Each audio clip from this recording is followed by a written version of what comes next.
নমস্কার বন্ধুরা, মন বলে খাই খাই চ্যানেলে আপনাদেরকে স্বাগত জানাই। আমরা যে কোনো উপোসের দিনে সাবু ভিজিয়ে মাখা এইভাবে খেয়ে থাকি। তো একবার এইভাবে সাবুর লুচি বানিয়ে দেখুন, খেতে কিন্তু খুবই সুন্দর লাগে। এটি বানানোর জন্য আমি প্রথমে গ্যাসে একটা কড়াই বসিয়ে নিয়েছি, তাতে মেজারমেন্ট কাপের 1 কাপ সাবু দিয়ে দিলাম।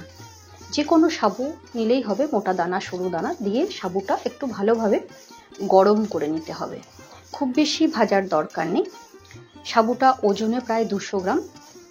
একটু হালকা যখনই গরম হয়ে যাবে তখন সাবুটা আমি কড়াই থেকে ঢেলে একটা পাত্রে ঢেলে নিচ্ছি। গ্যাস অফ করে দিয়েছি। পাত্রে ঢেলে সাবুটা প্রথমে একটু ঠান্ডা করে নেব, তারপরে সাবুগুলোকে গুঁড়ো করে নিতে হবে। তার জন্য সাবুগুলো একটা মিক্সিং জারের মধ্যে দিয়ে দিলাম। মিক্সারের বড় জারটায় দিয়ে গুঁড়ো করে নেব। খুব সুন্দরভাবে গুঁড়ো করতে হবে, যেন একদম পুরো একদম মোলায়েম একটা পাউডার তৈরি হয়ে যায়। দরকার হলে সাবুটা গুঁড়ো করে চেলে নিতে পারেন। এবারে সাবুর গুঁড়োটা একটা বাটির মধ্যে ঢেলে নিলাম। এর মধ্যে দিয়ে দেব 2টো সিদ্ধ করে আলু রেখেছি আগে থেকে, ওটা একটু গ্রেট করে দিয়ে দেব। আপনারা ম্যাশড করেও দিতে পারেন। গ্রেট করে দিলে যে দানাগুলো থাকে বা দলা থাকে সেটা থাকবে না, তাই একটু গ্রেট করে দিয়েছি। এবারে দিয়ে দিচ্ছি 1 চামচ আদা ও কাঁচা লঙ্কা বাটা, দিয়ে দিচ্ছি 1/2 চামচ মতো গোলমরিচের গুঁড়ো, একটু গোলমরিচগুলো ভেঙে নিয়েছি। দিলাম 1/2 চামচ চিলি ফ্লেক্স, দিয়ে দিচ্ছি কিছুটা ধনে পাতা কুচি আর পরিমাণ মতো নুন। আমি এখানে সৈন্ধব লবণ ইউজ করেছি, আপনারা যে কোনো নুনই ব্যবহার করতে পারেন, তবে উপোসের দিনে করলে তো রক সল্ট বা সৈন্ধব লবণই করা উচিত। এবারে সমস্ত কিছু ভালো করে হাতে করে মিশিয়ে নিয়ে তারপর অল্প অল্প করে জল দিয়ে আমি একটা নরম ডো তৈরি করব। একটু নরম করেই মাখতে হবে। দিয়ে 5 থেকে 7 মিনিট একটু ঢাকা দিয়ে রাখবো। 5-7 মিনিট পরে ফিরে এসে আরেকটু হাতে করে মেখে নিয়ে তারপরে বড় বড় করে লেচি কেটে ওটা আমি বেলে নেব। প্রথমে একটা চাকা বেলনায় একটু হালকা সামান্য তেল বুলিয়ে বেলছি। আপনারা আটা বা এই গুঁড়োটাই ডাস্ট করে বেলতে পারেন। দিয়ে দেখুন একটু ধারগুলো এরকম ফাটা ফাটা হবে। কোনো চিন্তার কোনো কারণে এরকম সাইজের যে কোনো বাটি বা কোনো কুকি কাটার থাকলে সেগুলো দিয়ে এরকম সাইডটা কেটে নিলেই কিন্তু সুন্দর গোল লুচি তৈরি হয়ে যাবে। এইভাবে সব লুচিগুলো আস্তে আস্তে আমি প্রথমে বেলে নেব।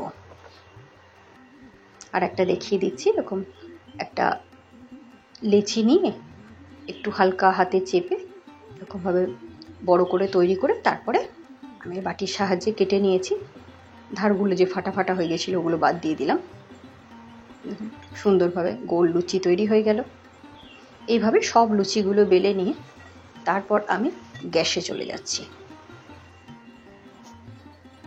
গ্যাসে আবারও কড়াই বসিয়ে নিয়েছি। গ্যাস অন করে এবারে পরিমাণ মতো রিফাইন তেল দিয়ে দেব, যাতে লুচিটা ভাজার জন্য যতটা তেল প্রয়োজন হয়।